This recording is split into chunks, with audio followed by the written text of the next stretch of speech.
دوسری بات آپ کے جلسے کے دوسرے موضوع یعنی تحفظ شریعت سے متعلق عرض کرنی ہے۔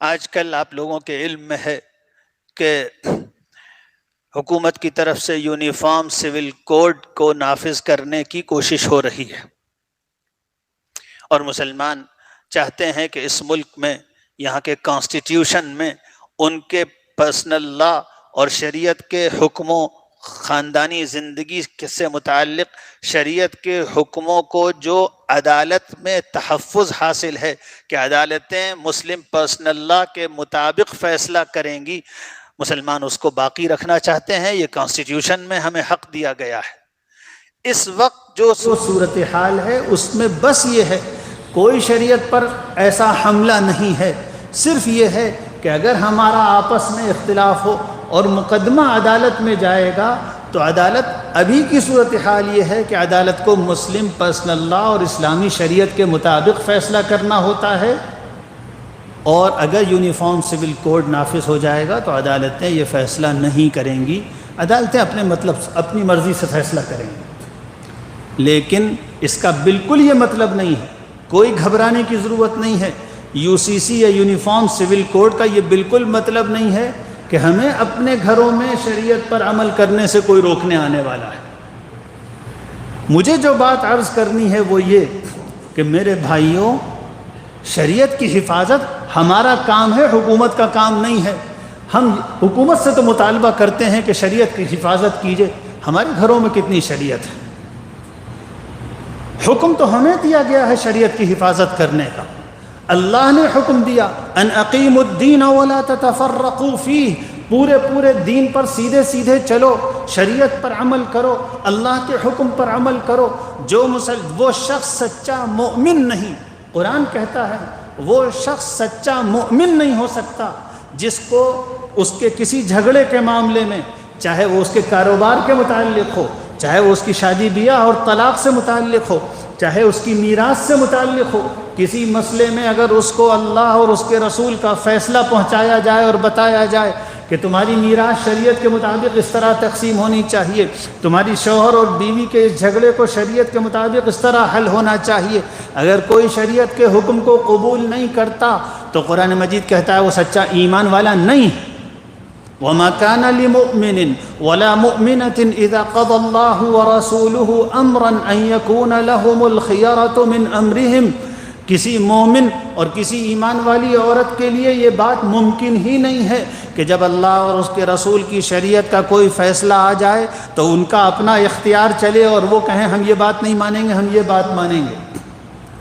میں اپنے آپ سے اور آپ سے پوچھتا ہوں، کیا دن رات ہم لوگوں کے معاشروں میں، ہر محلے میں جب اختلاف ہوتا ہے تو صرف فائدے کی بات نہیں دیکھی جاتی؟ کیا شریعت کا حکم نہیں توڑا جاتا؟ کس منہ سے اللہ اور اس کے رسول کا سامنا کریں گے وہ لوگ جو پیسوں کی خاطر، جو اپنی انا کی خاطر، جو اپنے جھگڑوں اور ٹنٹوں کی خاطر اللہ کے حکموں کو توڑتے ہیں؟ کس منہ سے اللہ کا سامنا کریں گے؟ کیا اللہ سبحانہ و تعالیٰ کے یہاں پوچھا نہیں جائے گا کہ جب تمہارا باپ مرا تھا تو تم نے میراث میں جس کے ہتھے جتنا لگا سب لے لیا؟ کسی نے شریعت کی اس وقت پابندی کی؟ کیا کسی نے کہا کسی سے کہ ٹھیک سے ویلیو لگائیے ہماری پوری جائیداد کی، ہمارے سارے اسیٹس کی، اور اس کے بعد شریعت کے مطابق اس کو تقسیم کیجئے؟ کتنے لوگ ہیں جو میراث کو شریعت کے مطابق تقسیم کرتے ہیں؟ کیا قبر میں اس کے متعلق سوال نہیں ہوگا؟ ڈرنا چاہیے میرے بھائیوں، ڈرنا چاہیے۔ میری موت بھی قریب ہے اور آپ کی موت بھی قریب ہے۔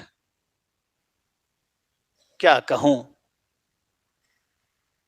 بلا کسی فرق کے جتنی بے ایمانی غیر مسلم کی دکان میں ہوتی ہے اتنی ہی بے ایمانی مسلمان کی دکان میں ہوتی ہے۔ کیا ناگپور میں یہ کہا جا سکتا ہے کہ فلاں علاقے میں مسلمانوں کا بازار ہے، تم آنکھ بند کر کے وہاں سودا خرید لو، وہاں دھوکہ نہیں ہوگا؟ کیا ناگپور میں یہ کہا جا سکتا ہے؟ کیا دلی میں یہ کہا جا سکتا ہے؟ کہاں کی شریعت؟ صرف نعرے لگانے اور جلوس نکالنے کے لیے شریعت کی دہائی دیتے ہیں؟ کیا اللہ کے یہاں جھوٹے دعووں پر الگ سے پوچھ نہیں ہوگی؟ جب غیروں کا سامنا ہوتا ہے تو تم اپنی انا کی تسکین کے لیے کہ ہمارا قومی مسئلہ ہے اس وقت مظاہرہ کرتے ہو، ورنہ ہم خوب جانتے ہیں کہ تمہارے گھروں میں شریعت کے ساتھ کیا ہوتا ہے۔ کیا جب کپڑے خریدتے ہو تو اس وقت شریعت کا حکم یاد آتا ہے؟ کیا جب تمہاری بیویاں کپڑے بناتی ہیں تو تم کہتے ہو کہ کپڑے وہ ہونے چاہیے جس کو رسول اللہ صلی اللہ علیہ وسلم نے حرام نہیں قرار دیا؟ مسلمان ہیں، نماز پڑھتے ہیں، روزہ رکھتے ہیں، گھروں میں لڑکیاں اور عورتیں آدھی آستین کے کپڑے پہنتی ہیں، بڑے بڑے گلے بناتی ہیں، آنکھیں دیکھتی ہیں، جانتے ہیں دماغ، دل کہتے ہیں کہ یہ سب کچھ بے حیائی اور شیطانی کام ہے، مگر اچھا تو کفار کا طریقہ لگتا ہے، اچھا تو فلم ایکٹروں کا طریقہ لگتا ہے۔ لڑکیاں فون کر کے کہتی ہیں ہم ڈھیلے کپڑے پہنتے ہیں تو ہماری ماں ہم کو ڈانٹتی ہے۔ کاش وہ ماں اپنی بچیوں سے گناہ کرانے سے پہلے مر جائیں، ان کا مرنا بہتر ہے اس کے مقابلے میں کہ اللہ کے ہاں ان کو پکڑا جائے کہ تم بھی گناہ کرتی ہوئی آئیں اور تم نے اپنی اگلی نسل کو بھی گناہ کے راستے پر ڈال دیا۔ ان کا مرنا بہتر ہے۔ کیا سامنا، کس منہ سے سامنا کریں گے رسول اللہ صلی اللہ علیہ وسلم کا جب آپ کہیں گے کہ مجھے جن سے دشمنی تھی اور جو میرے دین کا جنازہ نکالنے کے پر تلے ہوئے تھے، جنہوں نے طے کیا ہوا تھا کہ ہم دنیا میں زنا کو عام کریں گے، تم ان کے فیشن اور ان کے لباس کو اختیار کرتے تھے۔ نام تم نے اپنی لڑکی کا فاطمہ رکھا تھا، مگر تم کو فاطمہ کا طریقہ اچھا نہیں لگتا تھا۔ شریعت کی حفاظت دل میں، اپنے کردار میں، اپنے گھروں میں، اپنے ہاں ہوگی، ہمارا کام ہے۔ اور یقین جانیے جو اللہ، جب امت اپنے عمل میں شریعت کی حفاظت کرنے والی ہوگی تو اللہ سبحانہ و تعالی باہر سے ایسے حالات پیدا کرے گا کہ دوسرے لوگ شریعت کو نقصان نہیں پہنچا سکیں گے، بلکہ ابھی تو صرف پرسنل لا محفوظ ہے، پھر انشاءاللہ اکنامی بھی اسلامی نظام پر چلے گی، معیشت کا نظام بھی وہی ہوگا، قانون بھی وہی ہوگا، بازار بھی اسی پر کام کریں گے، پھر اللہ کی مدد آئے گی۔ اللہ سبحانہ و تعالی نصیب فرمائے۔ شریعت کا تحفظ تو سب سے زیادہ اہل ایمان کو خود کرنا ہے۔ آپس میں جب جھگڑا ہو تو کسی عالم سے جس کے بارے میں اعتماد ہو کہ وہ سچ بات کہے گا، حق فیصلہ کرے گا، سب لوگ اس کے پاس پہنچ جایا کیجئے۔ تھوڑے پیسوں کا نقصان جو برداشت کر لے، اس کو جنت میں اللہ تعالیٰ جو عطا فرمائے گا، کیا وہ کم ہوگا؟ کیا وہ کم ہوگا؟ اللہ تعالیٰ نصیب فرمائے۔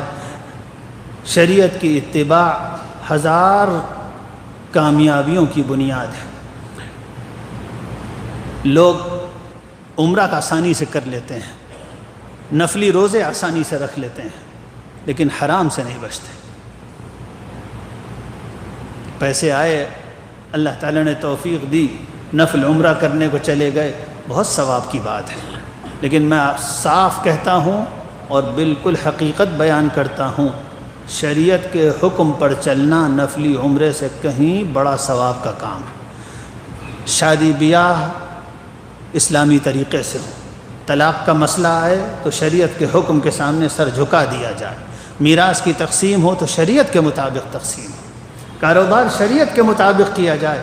نفلی حج اور عمرے سے کہیں زیادہ ثواب کا کام وہ شخص کرتا ہے جو اپنے دکان میں شریعت کے مطابق کام کرتا ہے۔ اللہ تعالیٰ مجھے اور آپ کو سب کو توفیق عطا فرمائے، گناہوں سے بچائے، اپنے اور اپنے رسول صلی اللہ علیہ وسلم کے حکموں کو توڑنے سے بچائے۔ اللہ تعالیٰ مجھے بھی توفیق عطا فرمائے، آپ حضرات کو بھی توفیق عطا فرمائے۔ سبحان ربک رب العزت عما یصفون وسلام علی المرسلین والحمد للہ رب العالمین۔ میں دین لوں گا، میں دین لوں گا، نہ لوں گا میں دین ہارے دو۔